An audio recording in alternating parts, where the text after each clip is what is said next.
जय गणेश दोस्तों, कैसे हैं आप सभी लोग। एक बार फिर से सभी का बहुत बहुत आभार कि आप लोग फिर से आए हैं अपना बेशकीमती समय निकाल के मेरा व्लॉग देखने के लिए। तो चलिए शुरू कर लेते हैं आज का वीडियो। तो ये मंडे का व्लॉग है फ्रेंड्स, जिस दिन मेहंदी मैंने लगाई थी और आपके साथ शेयर किया था पूरा का पूरा रेसिपी, ये कैसे मैं मेहंदी और इंडिगो पाउडर को का मिश्रण बना के लगाती हूँ। रिक्वेस्ट आई थी तो उसी के लिए मैंने लास्ट व्लॉग डाला था और ये उसी के अगले दिन का है, मतलब जिस दिन मैंने मेहंदी सिर पे अप्लाई की थी उस दिन का।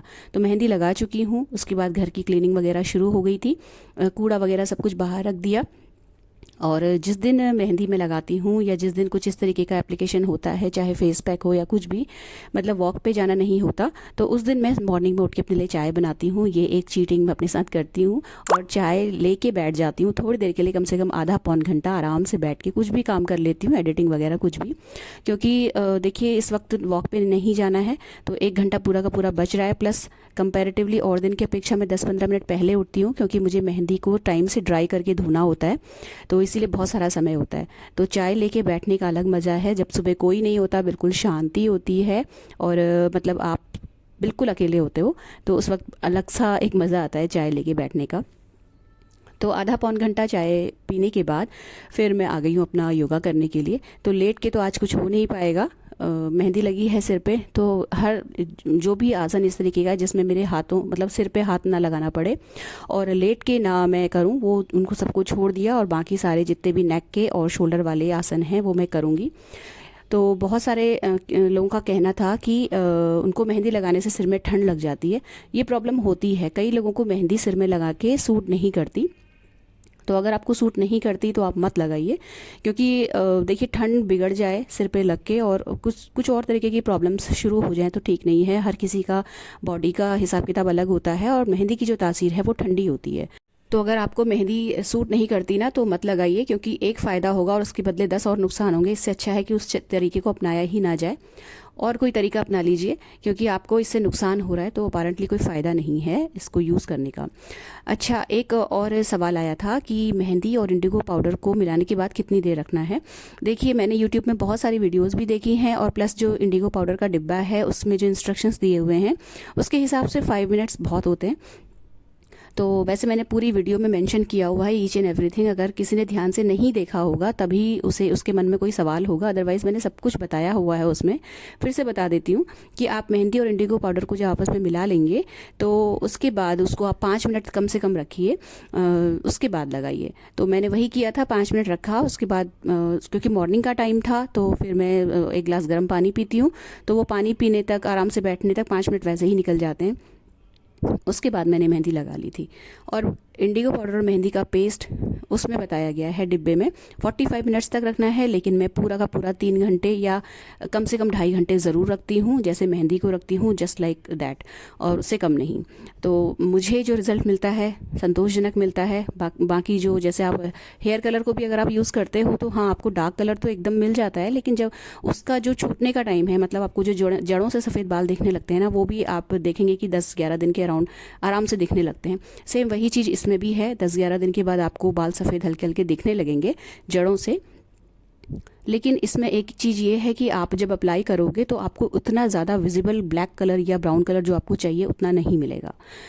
आप रेगुलर एप्लीकेशंस करते रहेंगे तो वो कलर हल्के हल्के बालों में चढ़ता रहता है, तो धीरे धीरे करके आपको फिर कलर मिलने लगता है और बहुत डार्क नहीं मिलता है, लेकिन हाँ संतोषजनक होता है, क्योंकि ये नेचुरल तरीका है। हेयर कलर और हेयर जो ये डाई वगैरह हैं उनसे दूर रहने में ही भलाई है, तो मैं यही यूज़ करती हूँ। कभी इमरजेंसी आ गई और समय नहीं मिला तो ही हेयर कलर लगाती हूँ, क्योंकि हेयर ये जो मेहंदी है इसको लगाने का मतलब है आपको बहुत पहले से तैयारी करनी पड़ती है, सोच के रखना पड़ता है, आपको स्कैल्प वॉश करके सुखा के रखनी पड़ती है।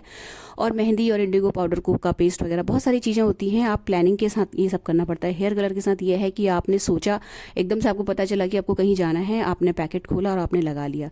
थोड़े बहुत बाल गंदे भी होते हैं तो भी वो लग जाता है, तो इसके फ़ायदे अलग हैं, लेकिन लॉन्ग रन में इसके नुकसान ज़्यादा हैं। और एक चीज़ यहाँ पे और है कि जो ये मेहंदी और इंडिगो का मैंने जो पेस्ट आपको बताया था, अगर आपके बाल केमिकली ट्रीटेड हैं तो भी ये असर देर में करता है, तो आपको थोड़ा पेशेंस रखना पड़ेगा। तो जो जल्दीबाजी वाले लोग हैं वो तो ना ही लगाएं, और जिनको थोड़ा सा धैर्य है, धीरज है, और जो बालों के साथ, बालों की हेल्थ के साथ खिलवाड़ सच में नहीं करना चाहते, वो लगा सकते हैं। तो यहाँ पे हो गया अपना जितना भी मेरा एक्सरसाइज का रूटीन था वो, और उसके बाद बस कुछ देर का प्राणायाम होता है जिसमें कपालभाति और अनुलोम विलोम मेन है, और उसके बाद अगर समय मिला तो भ्रामरी कर लेती हूँ। खैर उसके बाद अब क्योंकि मेहंदी रखी है सिर पे तो अब कोई नहा तो सकते नहीं हैं, तो फिर इसीलिए इस वक्त में जितने भी काम होंगे वो पहले निपटाऊंगी, जिससे कि मतलब 2.5-3 घंटे मेरे कट जाएं और सारा काम भी मेरा ख़त्म हो जाए, फिर मैं आराम से निश्चिंत होके बाल धो के नहा सकूं। तो सब्जी कट रही है तोरई की, और सूखी सब्जी बनाऊंगी तोरई की, और यहाँ पे काट के आटा वाटा लगा के मैं रख दूंगी। इसके अतिरिक्त जो भी एक्स्ट्रा मॉर्निंग के जितने भी काम होते हैं वो सब कोशिश करूंगी कि नहाने से पहले निपटा लूँ, जिससे कि सिर्फ नहाने के बाद वाले काम मेरे पास रह जाएं, जैसे कि पूजा करना। तो इसीलिए मुझे ना मॉर्निंग के टाइम पे मेहंदी लगाना बेस्ट लगता है। हाँ, आपको उठना थोड़ा सा जल्दी पड़ेगा, लेकिन फ़ायदा ये है कि आपको देखिए, एक तो समय कब कट जाता है काम में पता नहीं चलता, आपको मेहंदी लगा के बैठे नहीं रहना पड़ता, वो मुझे सबसे बुरा लगता है। अगर मैं दोपहर में कभी मेहंदी लगाऊं तो काम उस वक्त कुछ खास होता नहीं है, पसीना अलग बहता है, और मेहंदी लगा के बैठना सबसे ज़्यादा इरिटेटिंग काम मुझे लगता है। एक तो फ़ायदा ये है, दूसरा ये है कि आपको वॉशरूम 2 बार क्लीन नहीं करना पड़ता, 2 बार नहाना नहीं पड़ता। आप अभी नहाएंगे तो आप जो हो पूरा का पूरा आपका काम एक ही बारी में ख़त्म हो जाता है। वॉशरूम भी आप वाइपर मार के साफ़ कर देते हो, 2 बार ये काम नहीं पड़ता। और तीसरा फ़ायदा ये लगता है कि जब आप मेहंदी लगाते हो ना मॉर्निंग के अलावा किसी और टाइम पे, तो आप सिर्फ हेड वॉश करोगे तो मेहंदी जो है कभी कभी गर्दन में कान के पीछे लगी रह जाती है और दिखती है। तो ये सारी चीज़ें नहीं झेलनी पड़ती जब आप मॉर्निंग में उठ के मेहंदी लगाते हो। और आपका नुकसान सिर्फ एक ये है, मतलब माइनस पॉइंट यहाँ पे सिर्फ एक है कि आपको थोड़ा जल्दी उठना पड़ेगा, बस। इसके अलावा सारे फ़ायदे ही फ़ायदे हैं, इसीलिए मैं मेहंदी मॉर्निंग में ही उठ के लगाती हूँ। बहुत ही रेयर कभी ऐसा होता है कि लगाना पड़े, अदरवाइज़ ज़्यादातर मैं मेहंदी सुबह ही लगाती हूँ।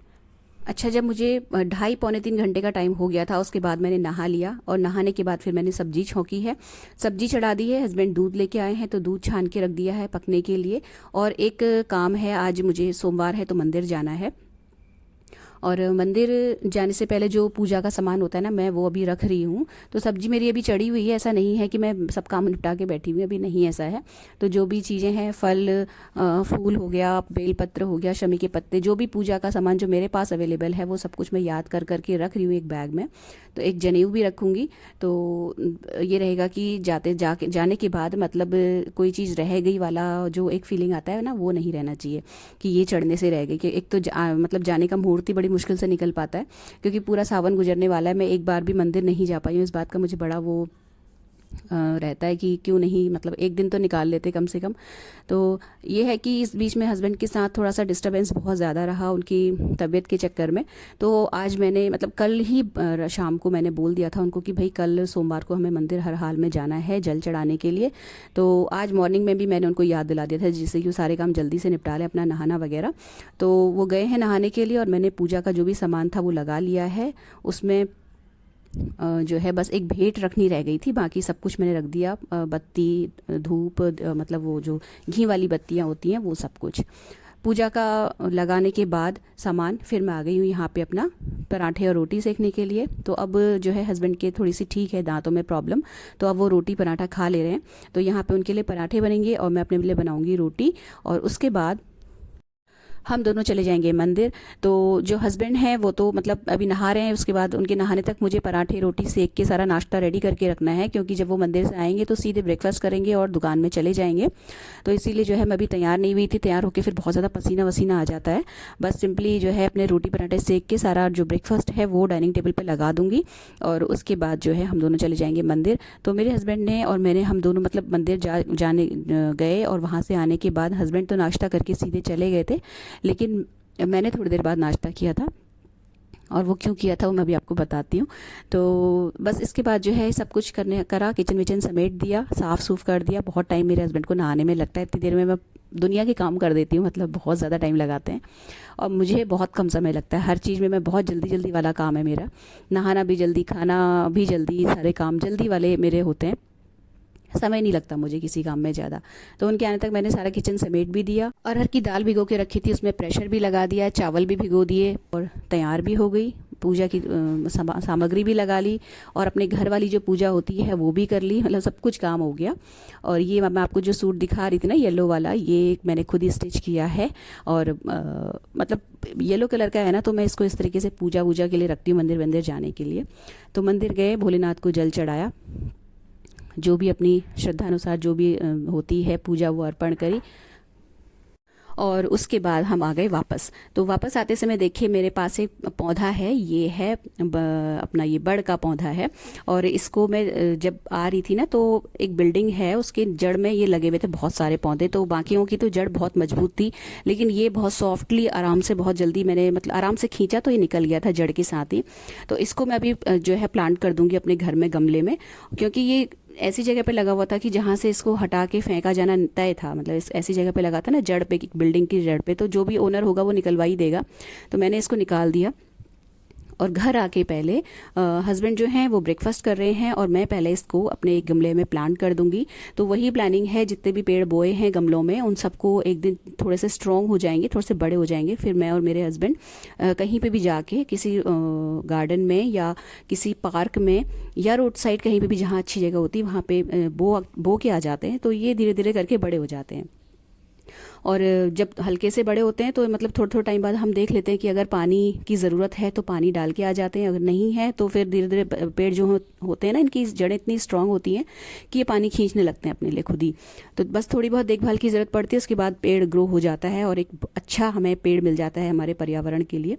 तो बस ये जो पेड़ है पौधा है इसको मैंने यहाँ पे वो कर दिया, प्लांट कर दिया। और पानी में इसमें नहीं डालूंगी क्योंकि मिट्टी बहुत गीली थी।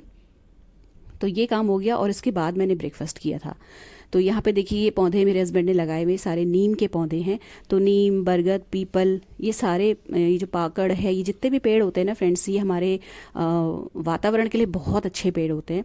मतलब फ्रेश एयर, ऑक्सीजन सबसे ज़्यादा इन्हीं पेड़ों से निकलती है और बहुत ज़्यादा मतलब हमको लाभ पहुँचाते हैं। तो ये जो पेड़ होते हैं ना, हमेशा अगर आप अपने जीवन में 2, 4, 5 भी पेड़ बो देते हो तो बहुत बड़ी सेवा होती है। तो बस ये पेड़ थोड़े से स्ट्रांग हो जाएंगे, हल्के से बढ़ जाएंगे, सरवाइव करने लायक हो जाएंगे, तो फिर हम इनको बो के आ जाएंगे। तो अब आ गई हूँ मैं वापस किचन में, ब्रेकफास्ट करा, उसके बाद जो है मैं अब बना रही हूँ पनीर। तो ये जो भगोना आपको दिख रहा है ना, ये कल का दूध है। कल दूध जो आया था बहुत सारा दूध बच गया था, मतलब उतना हम लोग यूज़ नहीं कर पाए थे। तो आज भी काफ़ी सारा दूध आया हुआ रखा है। तो आज वाले दूध को तो मैंने रख दिया साइड में और इसका मैं बनाऊँगी पनीर। तो वही विनेगर और पानी का सॉल्यूशन बनाना है और पनीर को मैं फाड़ लेती हूँ। तो शाम को रात को जो है शाही पनीर बनने वाला है। अब जो बच्चे हैं उनके जाने का समय आ रहा है, तो जो है जो भी वो फरमाइश करते हैं ना वो ही चीज़ मैं बनाती हूँ। तो शाही पनीर का उन दोनों का ही डिमांड आया था, तो जो है अभी फटाफट से पनीर बना लूँगी। तो बस पानी और ये जो अपना विनेगर है इसका 1:1 के रेशियो में मैं सॉल्यूशन बनाती हूँ और डाल देती हूँ दूध में। तो अच्छा खासा पनीर सॉफ्ट बहुत बढ़िया बन के आ जाता है। तो यहाँ पे जो है ना विनेगर ख़त्म हो गया था, तो लगे हाथ यहीं पे मैं फटाफट से विनेगर एक अपनी डायरी में लिख लिया और यहाँ पे मैं रखती हूँ अपनी डायरी। तो ये जो मैं दिखा रही हूँ ना आपको ऐसे से उंगली करके, ये मैंने ही सिला है। फ्रिज के ऊपर जो कवर बनाया हुआ था वो, इसमें मैंने इधर की साइड 3 पॉकेट्स बनाई हैं छोटी छोटी और उधर की साइड बनाई हैं 2 बड़ी बड़ी। तो बहुत सारा सामान इसमें आ जाता है और यहीं पर मैं अपनी डायरी रखती हूँ, जिसमें जो भी चीज़ मुझे उस वक्त किचन में ख़त्म होती ना तो हाथ के हाथ वहीं पे लिख दो, अदरवाइज़ फिर जो छूट गया तो छूट गया। और जब यूज़ करने का टाइम आता है ना तो उस वक्त एकदम से लगता है कि अरे ये चीज़ तो है ही नहीं। तो ऐसी सिचुएशन ना आए इसलिए मैं हमेशा लिस्ट यहाँ पे बना के रखती हूँ। और जैसे ही जाने का मौका लगा, मतलब थोड़ा सा देर के लिए निकलने का मौका लगा, लिस्ट निकाली, पर्स निकाला और आप सामान लेके आ गए। तो ऐसा बहुत ही रेयर होता है मेरे घर में कि कभी कोई चीज़ में कोई पूछे मांगे और मेरे घर में ना हो। इस बात का मुझे बड़ा गुरूर है क्योंकि मैं हमेशा लिस्ट बना के रखती हूँ और बहुत सही रहता है। देखिए आप भी बहुत सारी प्रॉब्लम से, आप बहुत सारी दिक्कतों से बच जाते हो, क्योंकि एट लास्ट चीज़ ख़त्म हो रही तो लानी आपको ही है, मैनेज आपको ही करना है। और उस चीज़ के बिना मैनेज करना बहुत ज़्यादा मुश्किल होता है, और बजाय इस चीज़ के कि आप लिस्ट बनाओ और सामान ला के घर। और हमें घर आते आते 12 बज गए थे। तो 12 वैसे तो इस वक्त अगर मैं तैयार नहीं होती तो मैं शॉप पर शायद नहीं जाती, लेकिन मैं तैयार भी थी और लंच भी ऑलमोस्ट बना हुआ था। तो फिर मैं इसके बाद निकल गई थी दुकान के लिए। तो बस यहाँ पे आके मैंने दाल में छौंक लगाई है और जो चावल हैं उसको दाल वाले प्रेशर कुकर को धो के उसमें डाल दिया, पानी वानी डाल के रेडी कर दिया है। 1:30 बजे के अराउंड मेरे बच्चे उसमें सीटी लगा देते हैं। बहुत लेट होता है मुझे आने में तो वो लोग खाना खा भी लेते हैं, लेकिन ऐसा मैं होने नहीं देती क्योंकि मुझे अपनी सासू माँ को खाना देना होता है। तो मैं मतलब आ जाती हूँ, ज़्यादा से ज़्यादा मुझे 2:30 बजता है। उससे लेट मैं तभी करती हूँ जिस दिन मुझे सासू माँ को खाना नहीं देना होता, इस तरीके की कोई चीज़ होती है। तब मैं उस दिन थोड़ा सा आराम से कुछ मार्केट के काम होते हैं ना वो निपटाते हुए आती हूँ। तो उसके बाद जो है 1 घंटा दुकान में बैठी हूँ मैं, 1 बजे के अराउंड। फिर मैं निकल गई थी राखी लेने के लिए, क्योंकि राखी रक्षाबंधन भी आने वाला है। उससे पहले मुझे बेटी को छोड़ने के लिए जयपुर जाना है, तो एटलीस्ट राखियाँ लेके तो रख लूँ कम से कम, राखी और गिफ्ट वगैरह जो भी हैं, जैसे कि भेजने का समय तो चाहे मिले ना मिले, क्योंकि मेरा मायका दूर नहीं है, तो राखी आज भेजो तो 2 दिन बाद मिल जाती है, तो भेजने का टेंशन नहीं है कि मतलब लेट हो जाएगा या ऐसा कुछ। लेकिन राखी लाना एक बहुत बड़ा काम था, लग रहा था मुझे, तो आज मैंने हाथ के हाथ वो भी निपटा दिया, क्योंकि अगर इसके बाद मैं छोड़ने जाऊँगी तो 3-4 दिन वहाँ लगेंगे, और उसके बाद आते ही फिर बहुत सारे और भी काम होते हैं घर के, तो मैं राखी लेने जा नहीं पाऊंगी, या जाऊंगी भी तो बहुत ज़्यादा भसड़ में जाना पड़ेगा मुझे। तो मैं राखी लेते हुए आई हूँ घर अभी, और मतलब मुझे भेजनी भी होती है राखियाँ, और यहाँ पे भी जो हमारे घर है वहाँ पे भी राखी वगैरह काफ़ी सारी लगती हैं, तो वो एक बहुत बड़ा टास्क रहता है राखी ख़रीदना। और इस वक्त जो है मार्केट में भीड़ इतनी रहती है कि कुछ पूछो मत। मैं बिल्कुल भरी दोपहरी में गई थी ना, तो इसलिए मुझे भीड़ नहीं मिली, क्योंकि इतनी धूप में कोई आता नहीं है, ज़्यादातर लोग शॉपिंग करने के लिए शाम को ही निकलते हैं अब। तो 2:30 बजे तक मैं घर आ गई थी, और बस राखी ली है। राखी लेने के अलावा कुछ गिफ्ट्स हैं जो बच्चों को मुझे पार्सल करने हैं, मेरे भाई के बच्चों को और मेरे खुद के बच्चे, तो उनके लिए कुछ खाने पीने के गिफ्ट्स लिए हैं। इसके अलावा राखी जहाँ मिल रही थी उसके पड़ोस में ही कुछ कॉस्मेटिक्स की शॉप है, तो वहाँ से 2-3 क्लचर लिए, क्योंकि मेरे जितने भी क्लचर हैं वो मेरी बेटियाँ यूज़ कर लेती हैं, तो वो इधर उधर हो जाते हैं, और मेरे पास आज की डेट में एक भी क्लचर नहीं था। तो ये 2 एक से ही क्लचर हैं, एक वाइट कलर का है, एक ब्लैक कलर का है, तो बड़ी अच्छी ग्रिप है इनकी, ये लिए। और इसके अलावा मैचिंग बिंदी का पत्ता मेरा ख़त्म हो गया था, एक छोटे साइज़ की बिंदी नहीं थी, बड़े साइज़ की बिंदी नहीं थी। तो वही होता है ना, जब कई बार किसी ड्रेस में छोटे साइज़ की बिंदी लगती है, कभी बड़े साइज़ की बिंदी चाहिए होती है, तो ये वाला जो प्रॉब्लम थी ये बहुत ज़्यादा फेस करनी पड़ रही थी मुझे। तो दोनों साइज़ मुझे याद आ गया एक्चुअली, मेरे को मतलब उस वक्त सामने चीज़ दिख गई ना तो याद आ गई, नहीं तो ये रह जाती। और ये हैं बच्चों के गिफ्ट्स जो मैं पार्सल करूँगी, और कोशिश करूँगी कि बेटी को जयपुर छोड़ने जाऊँ तो वहाँ से कुछ कुछ सामान लेके बच्चों के लिए, तब इस ये जो टॉफ़ी वगैरह मैंने ली है ना, जो पैकेट्स लिए, इसके साथ मिला के मैं फिर पार्सल कर दूँगी आने के बाद, क्योंकि मेरा मायका यहीं पर है, ज़्यादा दूर नहीं है, तो पहुँच जाती है राखी वगैरह या कोई चीज़ भेजो तो समय से पहुँच जाती है। ज़्यादा से ज़्यादा 2 या 3 दिन लगते हैं, उससे ज़्यादा नहीं। ये है रात का क्लिप, शाही पनीर बनाया है, साइड में जो है पराठे और रोटियां सीख रही हैं बच्चों के लिए। तो पनीर की ग्रेवी रेडी हो गई है, पनीर बना हुआ रखा है, तो उसके पीस कट करके मैं डाल दूंगी फटाफट से, तो यहाँ पे हमारी सब्जी बन जाएगी। तो फ्रेंड्स, ये था आज का छोटा सा सिंपल सा व्लॉग। अगर अच्छा लगा हो तो प्लीज़ वीडियो को लाइक शेयर ज़रूर कीजिएगा, चैनल को सब्सक्राइब करना बिल्कुल भी मत भूलिएगा। मिलते हैं अगले वीडियो में, till then take care, stay healthy, happy and positive. Thank you.